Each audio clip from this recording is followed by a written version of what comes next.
One thing I always like to do before I start my show is I always like, oh, someone's left watch or no, it's not watch.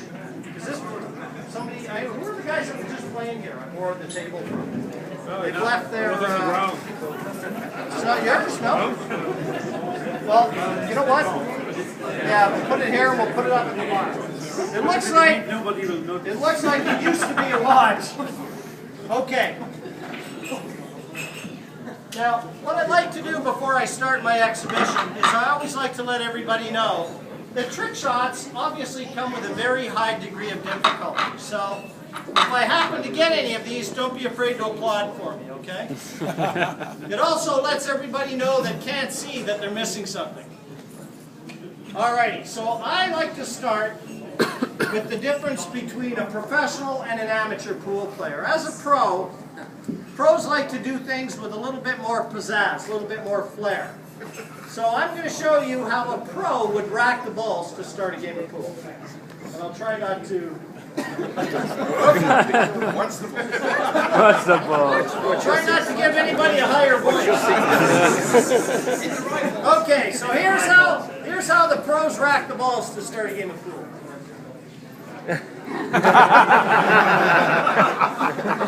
I've never seen a camera I didn't like.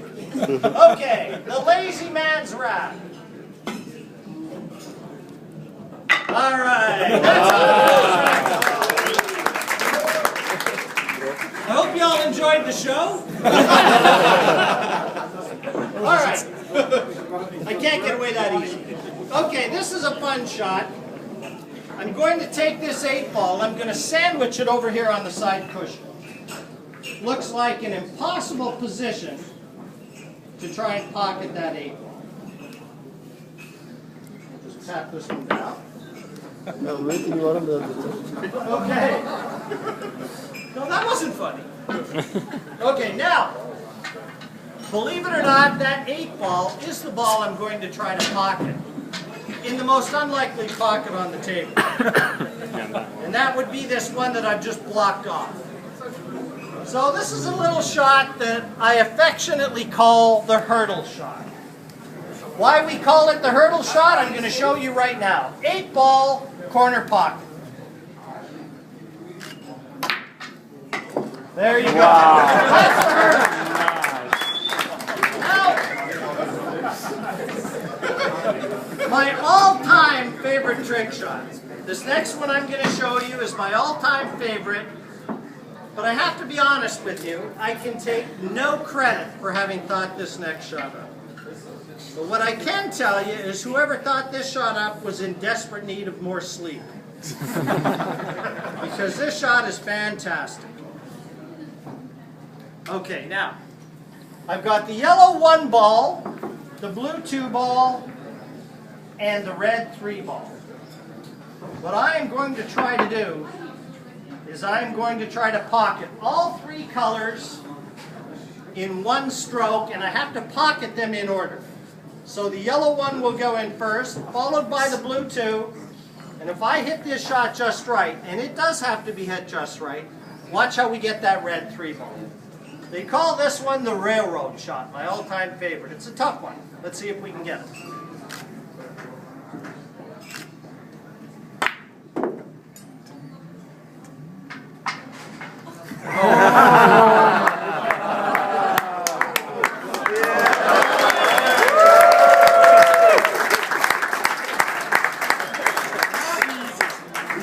Not hard to tell why that's my favorite. Okay, now, I also like to do trick shots, but I also have trick shots that I'm going to show you that any of you are going to be able to do. I call them drink winners. I've actually had a group of gentlemen over in the back, and I've shown them a few shots. So I'm going to show you all a few shots you're going to be able to take back home and impress your friends. And if you play your cards right, you'll be drinking for free that night. Okay? Now, in any of your travels, have any of you ever been lucky enough to have visited the beautiful city of Hong Kong? Anybody ever been to Hong Kong? No. Great shopping. Good shopping, isn't it? Fantastic shopping. But it's very expensive. when I was still playing snooker, we actually played a tour event there for 5 years. And it was fantastic. But what really impressed me, more than the shopping, was the way they played there. They played a totally different kind of pool. They called it chopstick pool. So here's how they play pool, chopstick pool in Hong Kong. This is how they play, and they play very fast because it's expensive. Chopstick pool, Hong Kong style. They do miss every now and then. I never saw it. And in all the time I was there, I never ever saw them miss a bank shot. Never missed a bank shot.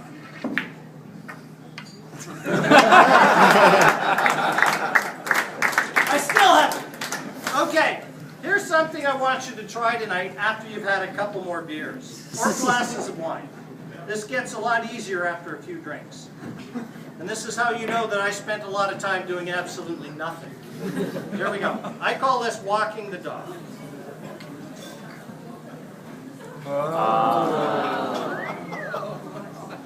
Gets real easy after a couple drinks, that. Walking the dog. Okay. Now, put those here.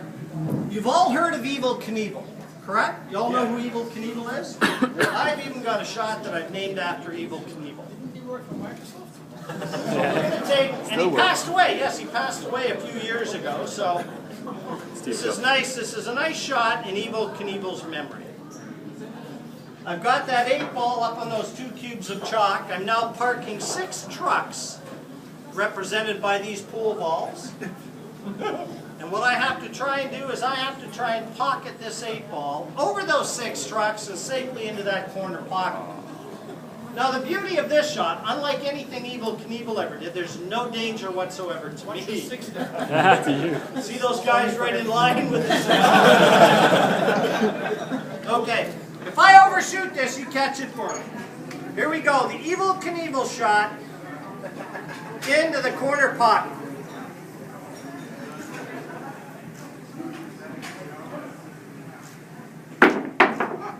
Ah! One more try. If I made these all first time, you'd think they were easy. How late are you folks here till? Okay, if I miss it this time, drinks are on me. That got your attention. Listen, I'm good. Honestly, I'm good for it. My money's in the car. The one that's running. Okay, here we go. 8-ball corner pocket. Drinks on me if this doesn't go in.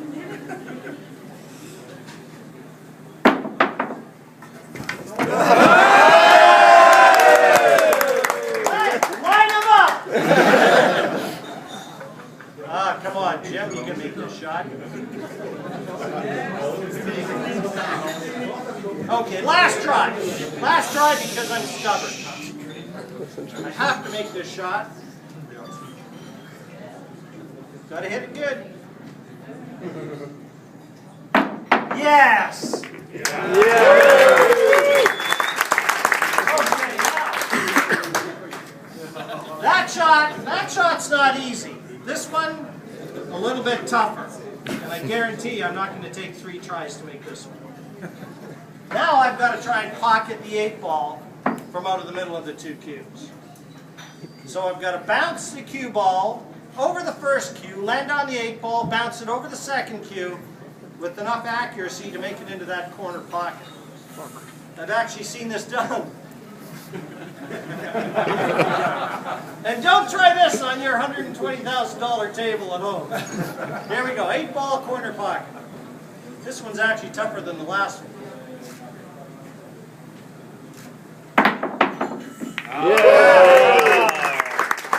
All right. Now I want to show you a couple of these shots that anybody can do. These are easy. I showed the fellows back there this one, and I think I've got to show all of you because this is a good one. You take 2 balls, you bring them up to the cushion, tap them down, because people think you know what you're doing when you do that.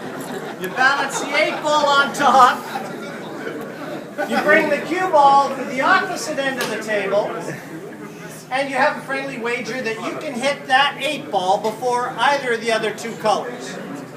Now it looks very, very tough, and you can make it look a lot tougher by bridging up like this, and everybody thinks you're going to fly that cue ball all the way to that 8 ball. Actually, here's how easy this shot is. 8 ball first before either of the other 2 colors. Anybody can do that. Okay, here's another one. Here's another one that's a fun shot. You've got the cue ball and the 8 ball wedged up against the side cushion. Now, I'm going to pocket the 8 ball from this position, and it's really not that tough. But I'm going to shoot it in a manner where it's going to be pretty hard for you to tell exactly what I just did. So I'm going to show you first in real time, then I'm going to show you in slow motion. So you can see exactly what I did, okay? Slow motion, then you'll know. All right, real time first, 8 ball. It'll be pretty hard for you guys, sorry. 8 ball, corner pocket.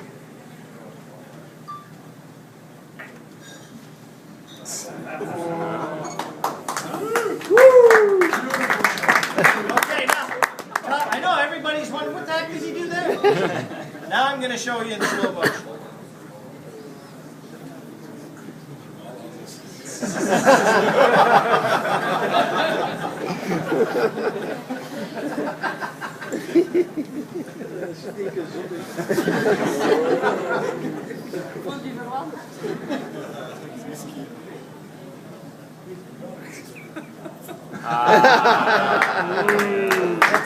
It's actually a push shot, totally illegal, but it should get you a drink.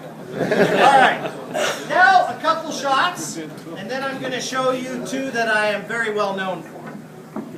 Anytime I see any of my fellow professionals doing exhibitions, the sort of shots that we like to see are shots that we call multiple ball shots.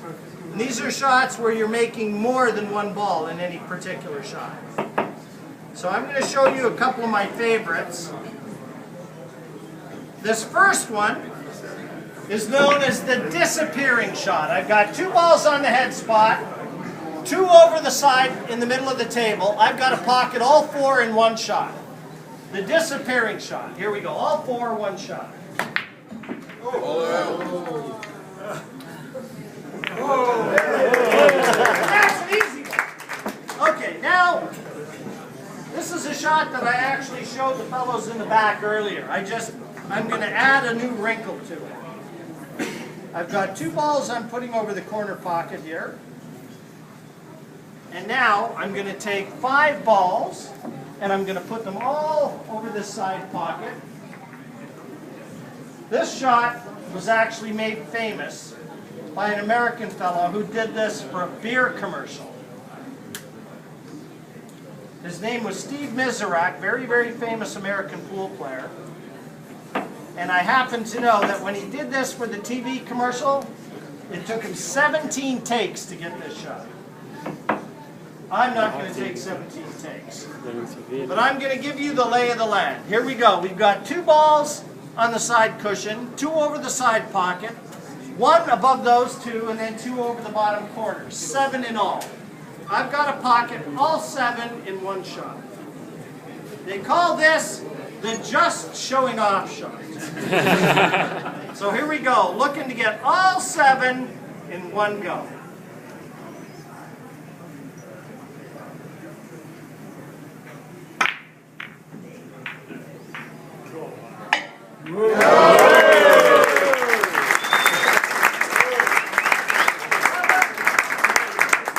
I've got to tell you, that particular shot is as tough as anyone I did.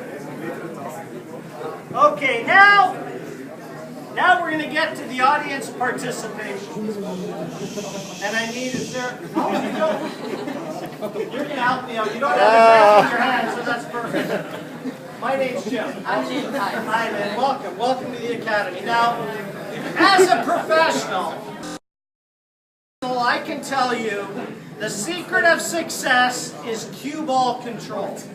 The better that you control that cue ball, chances are the more successful you're going to be, the more zeros your paycheck is going to have when the tournament is done. I am going to give you the best example of cue ball control that I've ever seen. The only difference is I'm not going to be playing the shot, Lynn is. So you can see. Are you sure? I'm sure, Lynn, that's a custom cue, so I know you'll do great with it. It's worth about $3,000. Don't get nervous. And what's the value of the table? Oh yeah, 120,000, Lynn, but that's okay.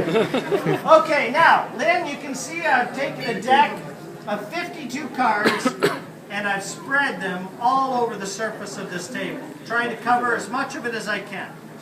Lynn, I am going to have you shoot that cue ball around the table in whatever direction you want, as hard or soft as you like. And where that cue ball will come to rest will be nearest the one card on the surface of the table, and one card only that's going to match the card that's turned upside down in that deck of cards. So Lynn, now hold it, this is very important. Now Lynn, we've never met before, have we? First time. I don't remember.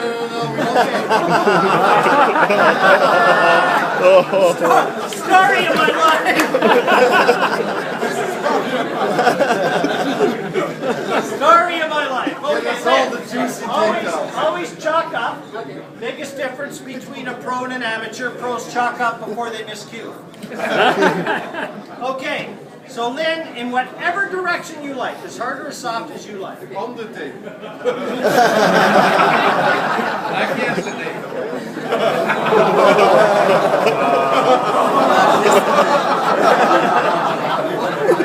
We are going to change our distribution. Any direction you like.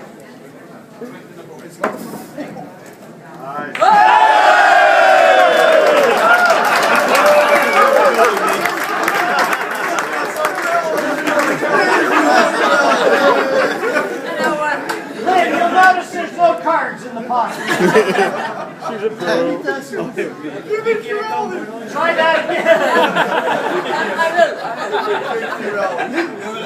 Who's the pro? Who's the pro?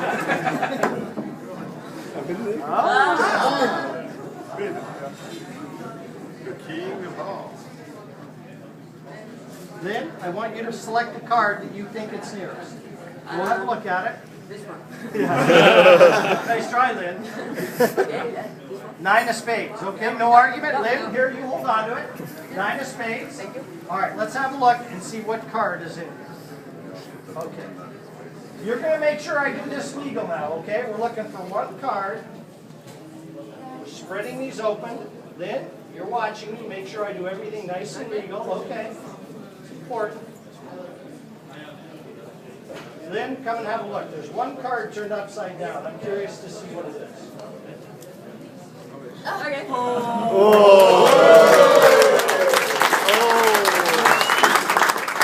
I can't explain it, it just happened. Okay, now Lynn, what you're going to do now is, because you did so well, I'm going to ask you for one more favor. I want you to help me.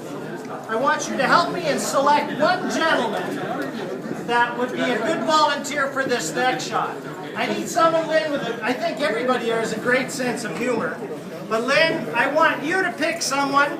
If you guys were outside and let's say there was a bungee jump, this guy would be the first person in line for the bungee jump. Okay. Patrick.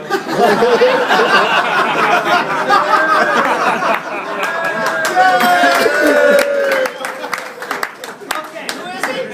Where is he? Patrick, where are you?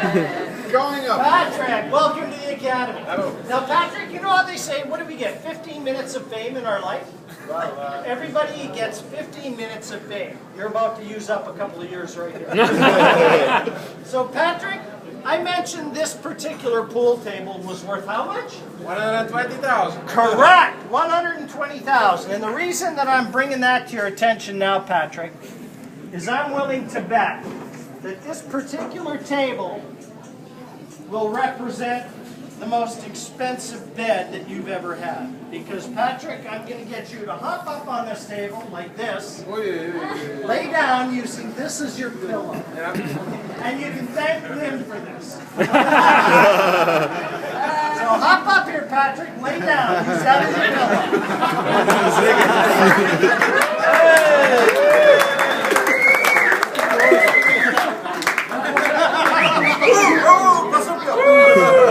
You've done this before, Patrick!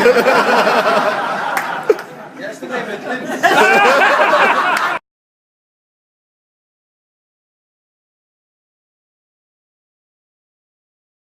Up again. No, this way. Little more, little more.